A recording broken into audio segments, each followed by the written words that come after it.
We have a debate going on in our society today, and it's a debate about creationism versus evolution, about faith versus science, about the Bible versus theories that men came up with.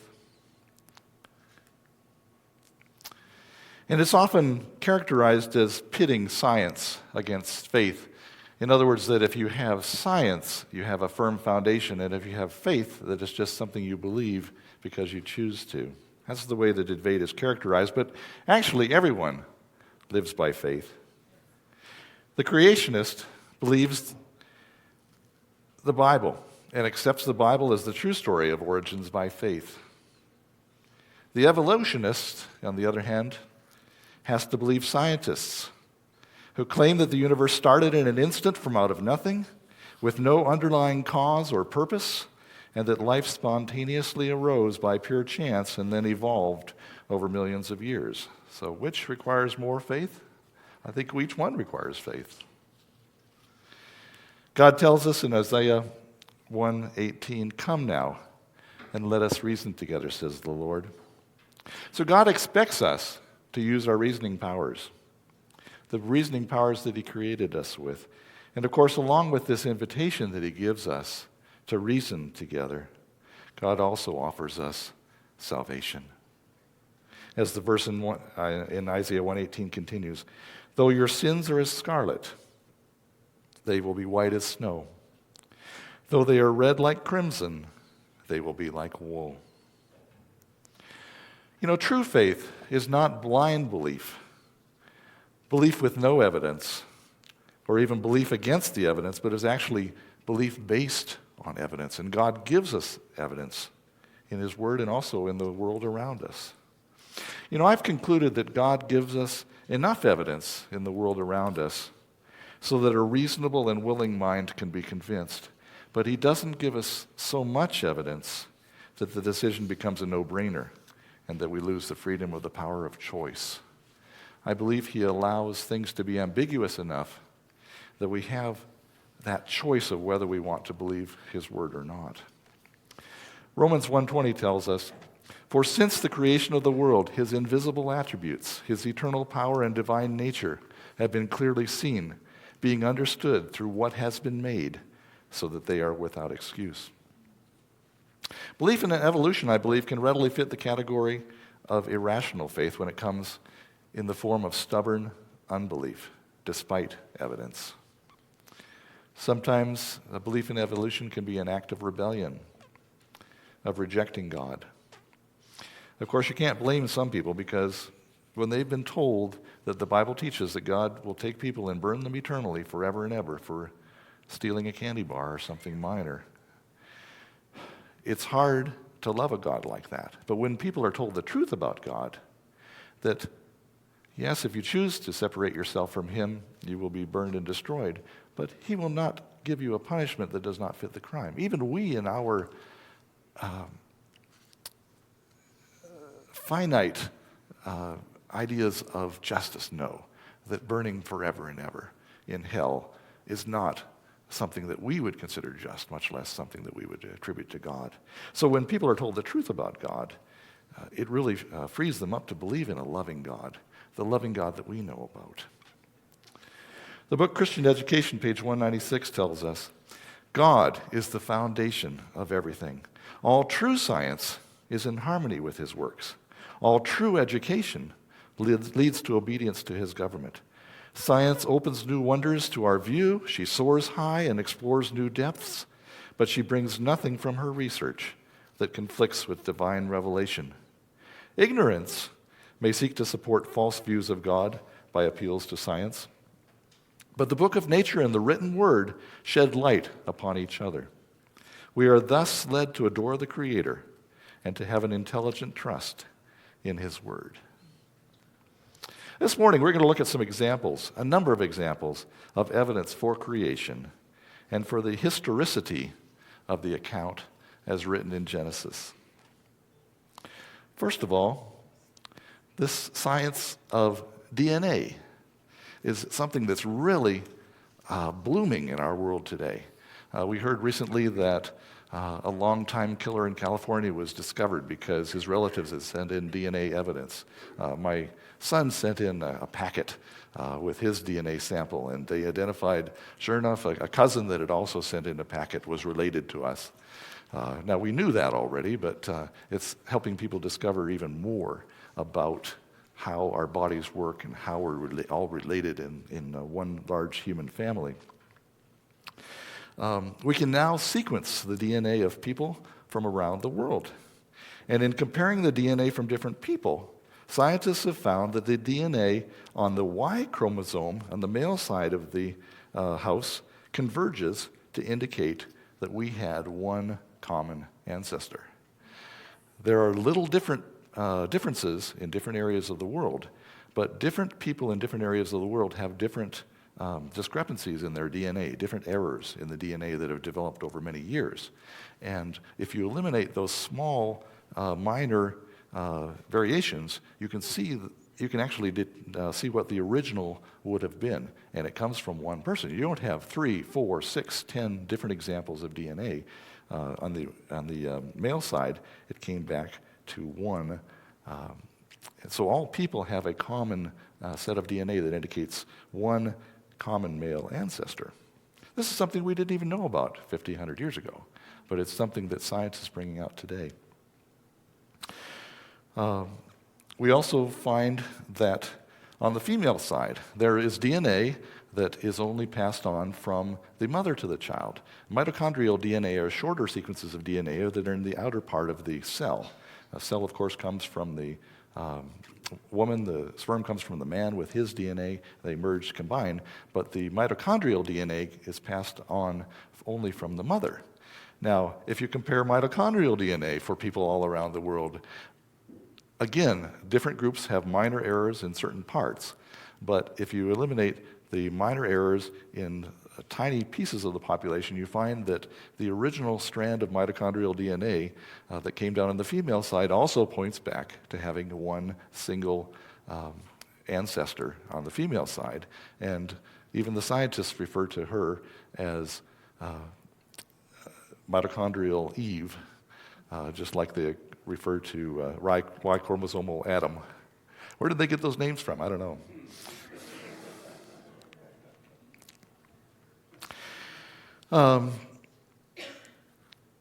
This is something that's been studied, in fact. Researchers in 1997 measured the actual mutation rates in mitochondrial DNA.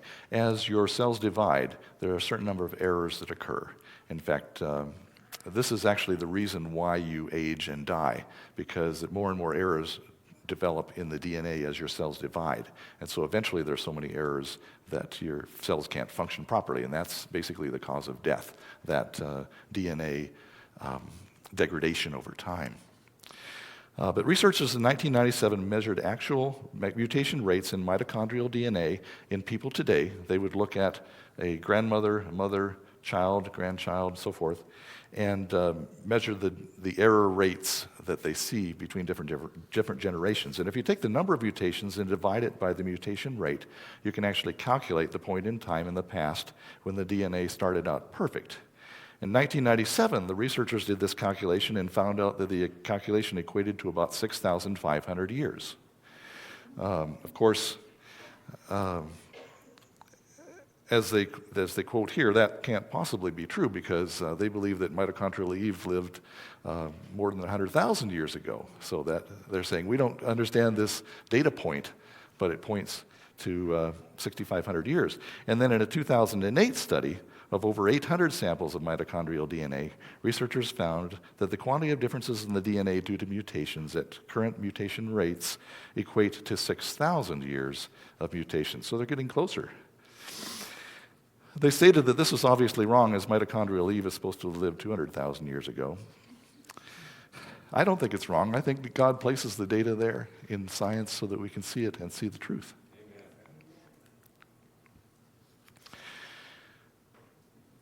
Dinosaur bones. Layers of soft and stretchable tissue have been discovered in the brow horn of a triceratops. Red blood cells, protein, collagen, and DNA have since been found in fossils from different strata in the rocks. DNA red blood cells, bone proteins, etc., should not be present in ancient fossils if they were really 65 million years old, as most people believe the dinosaurs are. The idea that soft tissue can exist for 65 million years is highly problematic for evolution, since we would expect soft tissue to have completely degraded in a far shorter period of time. But soft tissue preservation in dinosaurs fits very nicely with the biblical understanding that dinosaur fossils are evidence of rapid burial by the global flood only a few thousand years ago. Let's talk about carbon-14. Carbon-14 is an unstable form of carbon that is created in the upper atmosphere when gamma rays, very powerful gamma rays, hit atoms and they free up neutrons, which in turn combine with the nucleus of nitrogen gas. Of course, nitrogen gas forms about 80% of the atmosphere. So there are a lot of nitrogen atoms up there to get combined with these nuclei that are flying around. So they combine with the nucleus of nitrogen gas to form carbon-14. Plants and animals, you and I, take in carbon-14 because there's a certain amount of it in the atmosphere because of this creation by the gamma rays in the upper atmosphere. So you and I are breathing in not only carbon dioxide that's made from carbon-12, but also carbon dioxide that's made from carbon-14. So this comes into our bodies, and it continues to come into our bodies as long as we are alive.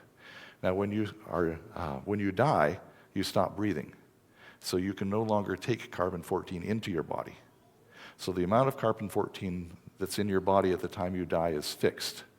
And carbon-14 is radioactive. It decays into nitrogen-14 at a measured rate.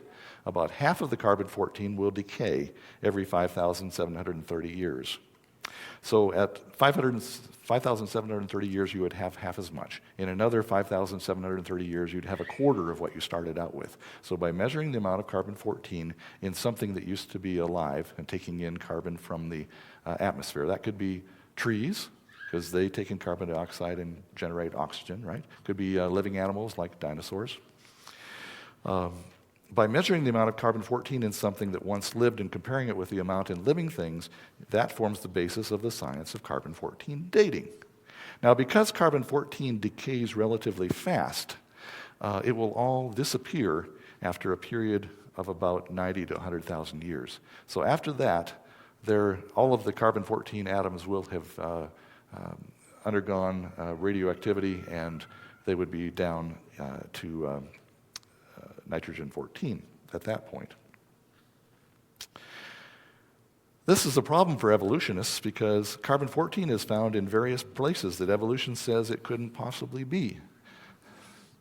Carbon-14 has been found in dinosaur fossils. It shouldn't be there if they're really 65 million years old. It would have all disappeared after 90 to 100,000 years. Carbon-14 has been found in coal. In 2003, a group of researchers performed an unusual test on 10 coal samples obtained from Pennsylvania State University. The researchers wanted to see if carbon-14 could be detected in the coal samples. And this test might be considered unusual because the coal samples tested came from rock strata that allegedly ranged in age from 37 million to 318 million years old. But the laboratory results were clear. All of the 10 coal samples contained carbon-14 and in similar amounts. This seriously undermines the evolutionary dates for the rock strata containing the coal because the presence of carbon-14 affirms that the coal samples cannot be millions of years old. But the results do fit nicely with coal forming from vegetation that was buried in Noah's flood. Carbon-14 has also been found in diamonds. I think it's really unfair that a man's best friend is a dog and diamonds are considered a girl's best friend. That sounds degrading to us as men, but anyway. Geophysicist Dr. John Baumgartner recently investigated the level of carbon-14 in diamonds. Diamonds, as you know, are simply a crystal of carbon. Many scientists would have considered even testing for carbon-14 pointless because diamonds are considered to be over 1 billion years old.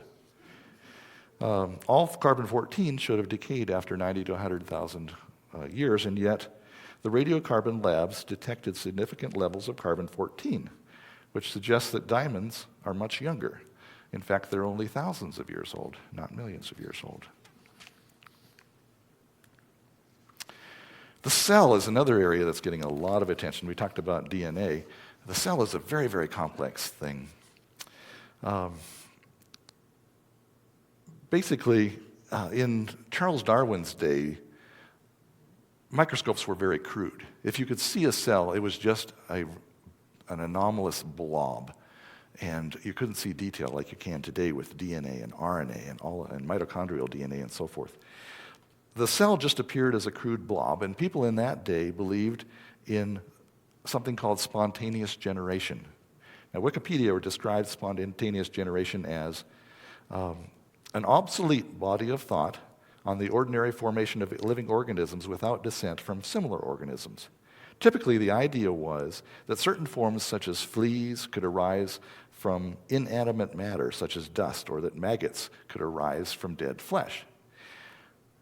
The reason that this belief was so popular was because you could prove it by the scientific method. If you took some milk and stuck it out on the shelf, well, life would arise. If you took something dead and left it out, you would get maggots. Life seemed to be able to spontaneously arrive. And then a fellow named Louis Pasteur came along with his theories about microbes. They found that if you sterilized something, got all life out of it, all bacteria killed, that it didn't arise on its own from nothing. So spontaneous generation is now considered an obsolete a thought pattern. Joseph Lister, of course, came on later with his theories about antiseptic theory. We learned about bacteria. So life can't arise on its own, as they thought in Charles Darwin's day. A fellow named Michael Behe wrote a book not so long ago talking about how incredibly complex the cell is and how it cannot possibly evolve. With DNA and RNA and so many mechanisms, microbiologists in general no longer cite evolution as the way in which the cell was formed, because it's impossible. Some people think that aliens brought life and planted it on Earth. Of course, that just kicks the can down the road, because then you have to explain where the aliens came from, but they realize that cells cannot evolve. And in his book, Michael Behe talked about something called irreducibly complex machines. These are mechanisms that are so complicated that they cannot have evolved piece by piece as evolution with natural selection would require. An irreducibly complex machine is something that has to exist with all of its pieces, or it cannot work. It has to start out with that many complicated pieces and go forward from there. You can't build it by individual components. An example of that Michael Behe uses in his book is the mousetrap. A mousetrap has a spring, it has a piece of bait, it has a trigger, it has a base. If you took away any of those things, the mousetrap cannot function. A mousetrap cannot have evolved starting out with a base and then adding a bar and then adding a spring and then adding a trigger and adding bait. It's impossible. It has to start out fully functioning. And there are many mechanisms within the cell that are like that. They cannot have evolved.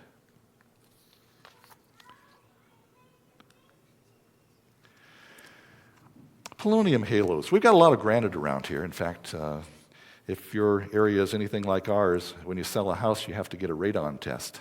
Radon is a gas that comes from the radioactive decay of uranium inside of granite. So we make sure that our houses are free of that, because that radioactivity is harmful to us as humans. But Adventist scientist Larry Gentry studied slices of granite rock under a microscope, and he found that when you slice granite, you intersect spheres that are formed when uranium and other radioactive elements decay. And in each stage of decay of uranium-238, there are different spheres or halos that are formed in the rock from that decay. And the very last stage of decay in the rock is when polonium decays quickly into lead. That's the last stage. If you started with uranium, you would all go down through it, and you'd eventually reach polonium, which would decay quickly into lead within a matter of just a very, very short time. So the half-life of polonium being very short indicates that if we find polonium halos in the rock could not be melted, as scientists tell us, when it was formed. If it was liquid, that it would have mixed and these halos would be destroyed. We'd be able to find no trace of it. So it's almost as if when God created the granite, he stuck little bits of polonium in there just for us to find and realize, no, it could not have been molten and mixing around for billions of years. It had to have been created in a very short period of time as solid rock, or we would not be able to find the halos in the rock today. One of the byproducts of radioactive decomposition of uranium in rock is helium gas. When you blow up your party balloons, that typically comes from helium gas that's been trapped underneath the ground along with natural gas and so forth.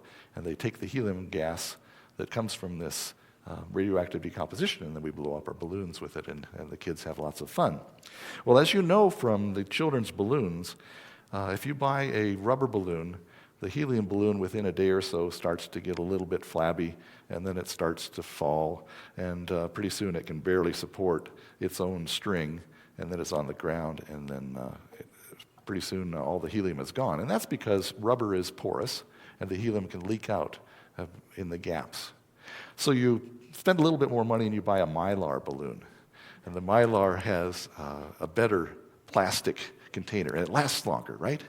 But even the Mylar balloons, over a few days, few weeks, over a week or so, the Mylar balloons, the helium can get out, because helium atoms are the second smallest in the universe. Hydrogen is the smallest, helium is just slightly larger, and it can diffuse out through materials. Well, helium can diffuse out not only through rubber and plastic, but through rock. So as uranium decays and helium gas is produced, that helium then diffuses out through the rock. Scientists use this drilling rig that you see on the left there to drill samples from rock in the Precambrian strata. Precambrian strata are below any of fossils. It's considered to be the oldest rock levels. Now, if you date these by traditional methods, that would give you an age for those rocks of about 1.5 billion years. Scientists obtained samples of these zircon crystals from within the rock. They contained lead, and the lead was a result of the decay of uranium, as I mentioned, the last phase.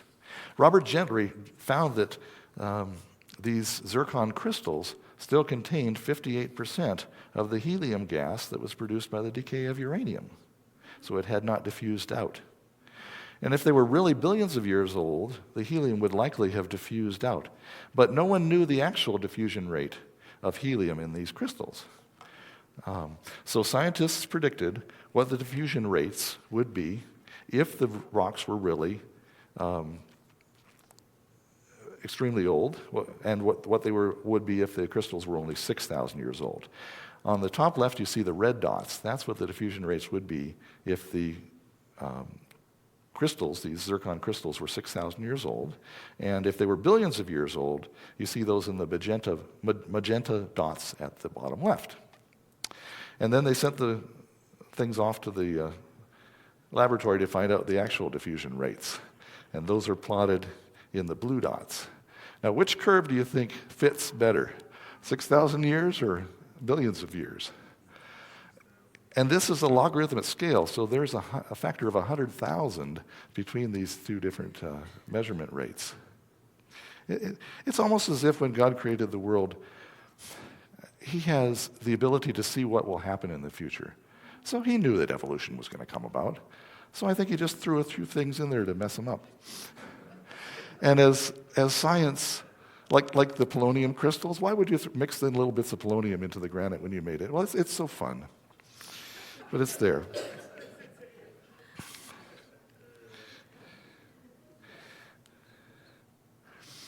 In Australia, there's a lake called Lake Eyre, and scientists believe that this is the oldest salt lake in the world.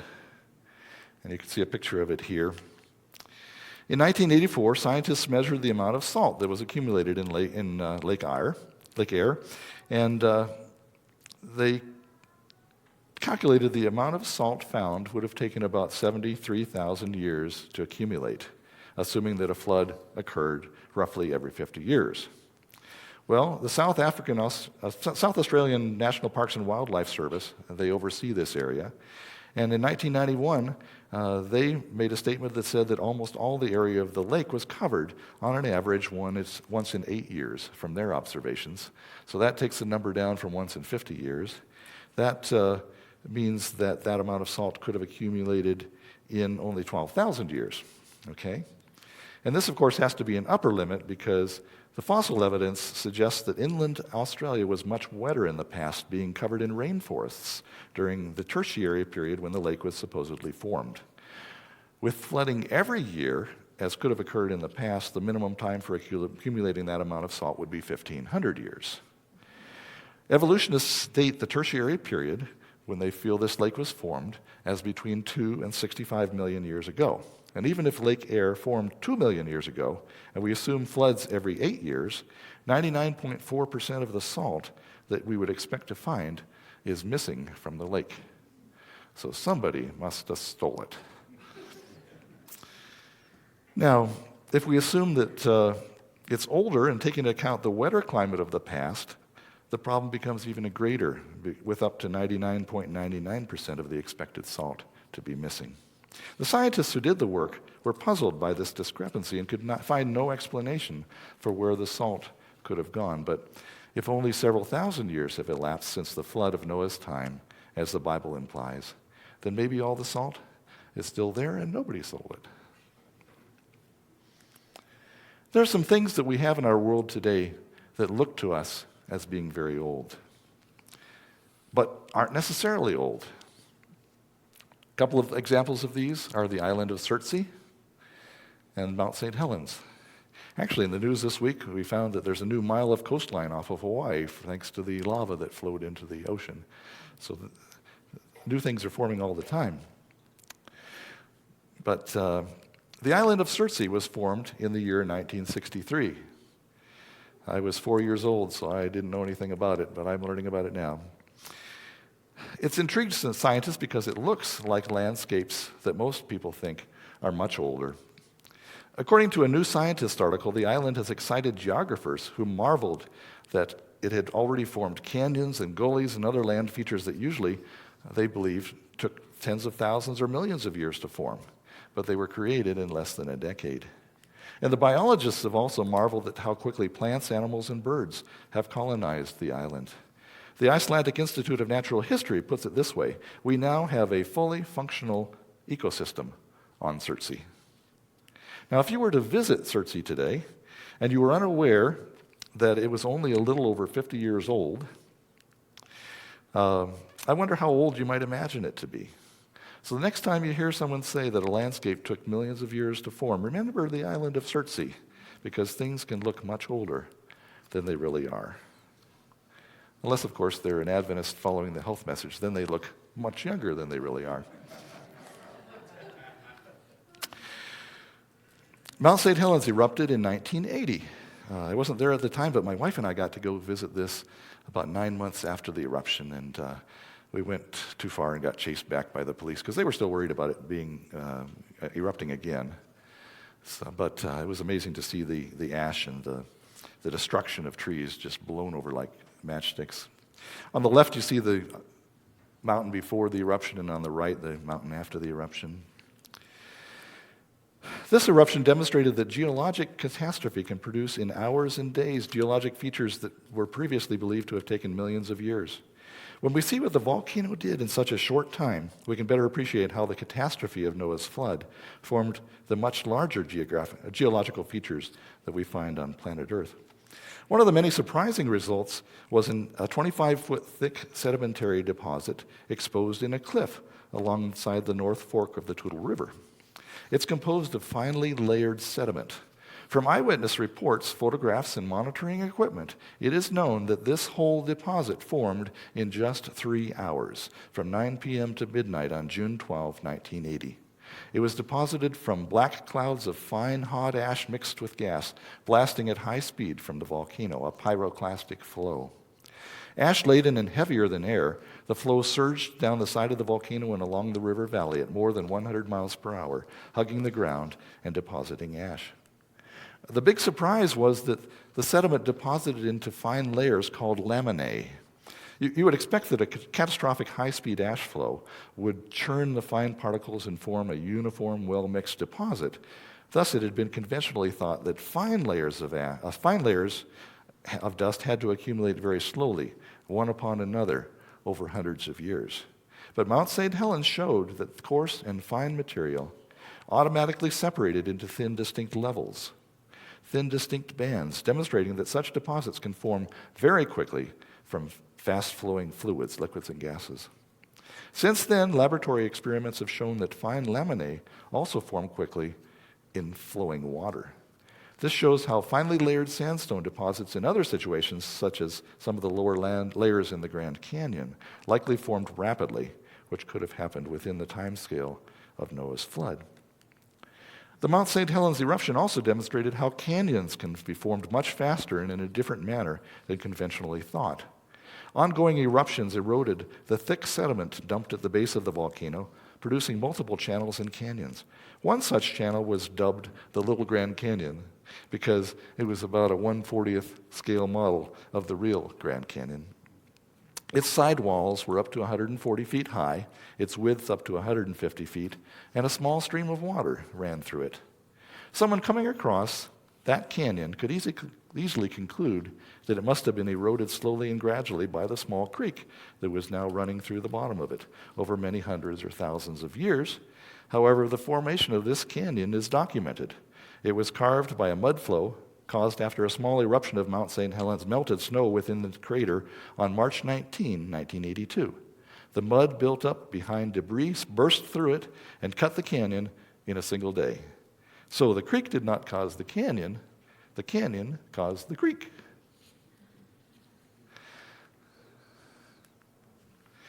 Here's one from China.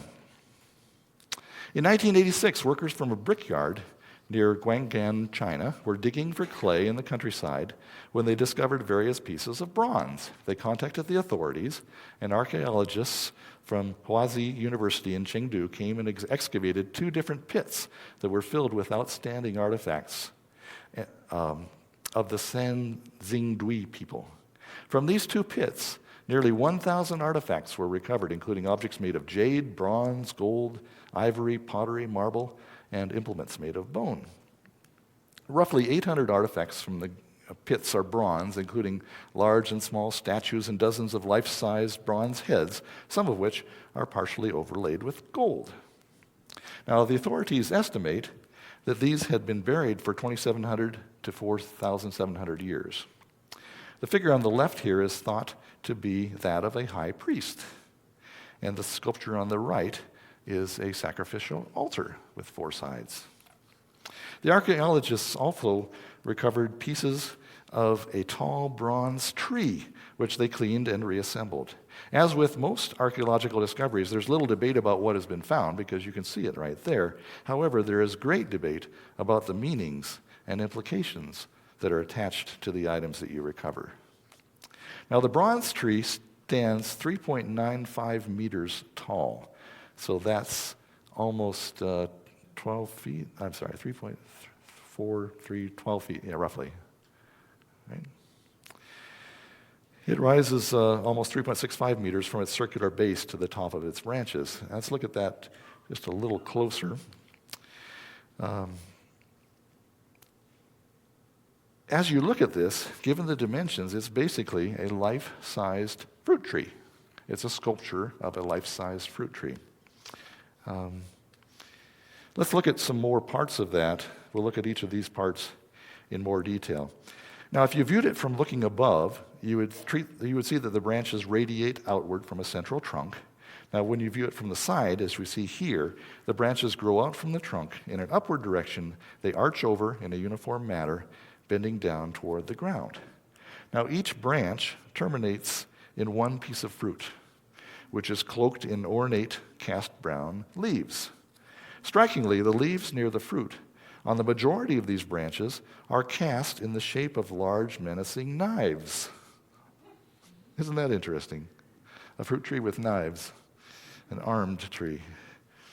Now, the tree is inhabited by a large serpent with a long, narrow, snake-like body that is cast so that it undulates to and fro down along the trunk. There are 2 horns on the top of the serpent's head. The serpent has 2 small shoulders and front feet on which it stands, and it glares out with large eyes.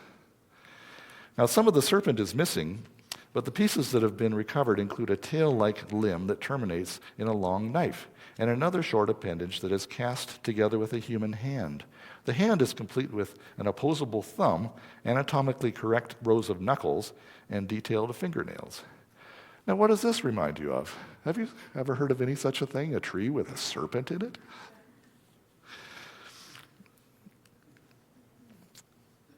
If the bronze tree of Sanzwingdui depicts the tree of the knowledge of good and evil from the book of Genesis, what would be the implications of that? The origin of the Sanzwingdui people remains a mystery in the secular world, so a Sanzwingdui Genesis connection would certainly help to explain the mystery. In that regard, the relative time periods of the Sanzwingdui civilization in the writing of Genesis are interesting. It's estimated that the Sanzwingdui people thrived over a period of 2,000 years between 2000 BC and 800 BC. So the bronze tree must have been created during that time period. In addition, the date of the Mosaic authorship of Genesis is generally held to be around 1450 BC, in the middle of that period. If the bronze tree was created before Moses wrote, which is likely, and independently of his writings, which is almost certain, we are faced with another question. How did the Sanzwingdui people come to know about the tree of the knowledge of good and evil? It seems that the Sanzwingdui people shared the same ancestral traditions as those people from whom God called out Abram and created the nation of Israel. Genesis 11 supports this notion as it records the confounding of the languages of man and the dispersion of mankind from the Tower of Babel to the various parts of the earth. Now, the account of the dispersion indicates that the people were at that time one people with one language. So they would have had one common history. Although God confounded their language, they retained a common technology and a common heritage with common ancestral traditions, which included the events surrounding the fall of mankind that occurred at the foot of the tree of knowledge of good and evil. And if the bronze tree was created before Moses wrote Genesis, or if it were created independently of his inspired writing, the scriptures have an unbiased triangulation in this artifact, which complements the Genesis account in intimate detail. At the heart of what the world here calls a mystery, we may well have a great treasure. The bronze tree of Sanzwingdui may be the oldest known man-made Genesis artifact. Glacier ice cores. Greenland and Antarctica have glaciers that get snow each year, and they build up over time, creating layers, and they compress the layers below them. Now here we see scientists taking core samples in Greenland. Now, scientists look at the variations in the ice to try to detect seasonal bands similar to the bands that you find in trees, which show the growth of a year in a tree. Looking at these and counting the layers, scientists believed that ice over Greenland represented snow for 160,000 years of time, because they find what they believe is 160,000 layers. Let's look at that. On July 15, 1942, during World War II, a flight of 6 P-38 fighters and 2 B-17 bombers, with a total of 25 crew members on board, took off from Presque Isle Air Base in Maine, headed for the United Kingdom. And they made stops in in Greenland and Iceland along the way. Well, they were forced by bad weather. They couldn't get through to their destination, so they were forced to give up and land on the ice in Greenland. They thought they'd come back with more fuel later and fly the planes off.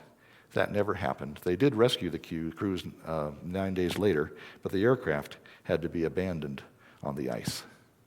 And over the intervening 50 years, they ended up buried in the ice as snowfall covered them. One of those P-38s, now known as Glacier Girl, was extracted from the ice in 1992 by the Greenland Expedition Society 50 years after it had been left there. Let's see what they did here. They used ground-penetrating radar to find these. They had drifted downstream by about 2 miles from where they had originally been left as the glacier flowed, and they were found at a depth of 264 feet under the snow and ice. So the scientists built this thing on the left. They call it the gopher. They also called it the thermal meltdown generator, but it was heated and it would melt its way down through the ice. They took a pipe down, first of all, a probe, and found the right spot, and then they used that pipe as a guide to make this go down and drill a 4-foot diameter channel down into the ice. So you see on the right-hand side a scientist descending. I think that would be pretty scary to go 264 feet down into the ice. I don't think that would be a job for me. And then once they got down there, they used hot water cannons to carve the ice out from around the planes, disassembled the P-38 that they believed was in the best condition. And then you see a picture on the bottom left of them lifting it up. They basically built 5 tunnels next to each other of these 4-foot tunnels, and that gives you a 20-foot chamber that you can pull parts up. So they got this plane out of the ice and reassembled it, and that is a picture of that plane flying.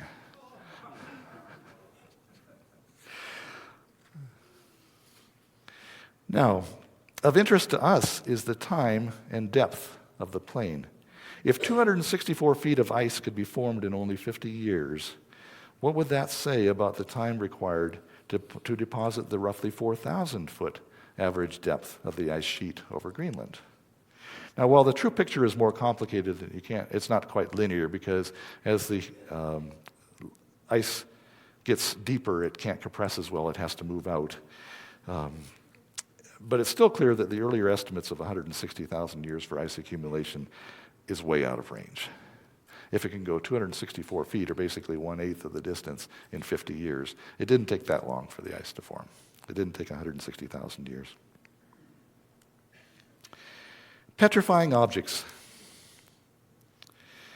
If you go down to Manitou Springs and you go to Cave of the Winds, they'll take you inside and show you the stalactites and the stalagmites, and they'll tell you about how many millions of years it took them to form those. But it doesn't. How could a teddy bear petrify in only 3 to 5 months? Well, let's take a trip to a town called Knaresborough, some 13 miles west of York in England. And the so-called petrifying wall at Knaresborough has been a tourist attraction since the year 1630. Its water originates underground, and it has a very high mineral content. As the water splashes upon the hanging objects, the mineral calcite, that's calcium carbonate, is deposited along with small amounts of other minerals, and gradually these deposits build up and coat the object with a solid crust of rock. Now, the time needed for petrification depends on the size and the porosity of the object. Small teddy bears take between 3 and 5 months to petrify. Larger porous items like large teddy bears or clothing may take 6 to 12 months, but non-porous items such as a top hat or a fireman's helmet can take up to 18 months to be encased in stone. Some of the most impressive petrified objects here are now just bulges sticking out, and I'm not sure I could even identify which ones are which, but one is the remains of a Victorian top hat and a lady's bonnet that were left at the waterfall in the year 1853, about 140 years ago. Now, these hats are now completely covered in a thick layer of flowstone. So much for it taking millions or even thousands of years for such flowstone thicknesses to form. Objects can petrify in months and years, and these teddy bears demolish a powerful cultural myth that prevents people from believing what the Bible says about the true age of the earth. Now, many of these examples that I've given here have come from an organization called Creation Ministries International. They have a website, creation.com. That's easy to remember. They also have an email newsletter, and they send out a few times a week these stories about new evidence of creation. I'm signed up for those. I'd certainly encourage it. It's neat to see all the things that science is discovering in the last just recent years and months that prove the truth of what we read in Genesis. Another good organization is the Institute for Creation Research. They have a website at icr.org, icr.org. The Institute for Creation Research also has a Roku channel, so if you have a Roku box at home, you can look up the Institute of Creation Research. Another excellent channel on the Roku is the Genesis Science Network. Genesis Science Network. Neither of these are Adventist channels, but they have excellent high-quality anti-evolution and procreation, pro-veracity of the Bible presentations. Very high-quality stuff that I can recommend. Psalm 111, verse 10 tells us, "The fear of the Lord is the beginning of wisdom. A good understanding have all those who do his commandments. His praise endures forever." And Testimonies for the Church, Volume 4, page 427 tells us, "The precepts and principles of religion are the first steps in the acquisition of knowledge and lie at the very foundation of true education. Knowledge and science must be vitalized by the Spirit of God in order to serve the noblest purposes. The Christian alone can make the right use of knowledge." Continuing, "Science, in order to be fully appreciated, must be viewed from a religious standpoint. The heart which is ennobled by the grace of God can best comprehend the real value of education. The attributes of God, as seen in his created works, can be appreciated only as we have a knowledge of the Creator. Knowledge is power when united with true piety."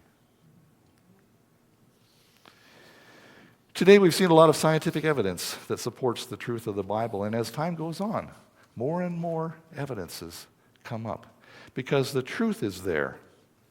And when we investigate science to find the truth, God has placed the truth there for us to see. What a blessing this is. As science advances, we do not have to be afraid of science. We don't have to be fearful of science because true science always agrees with the Bible.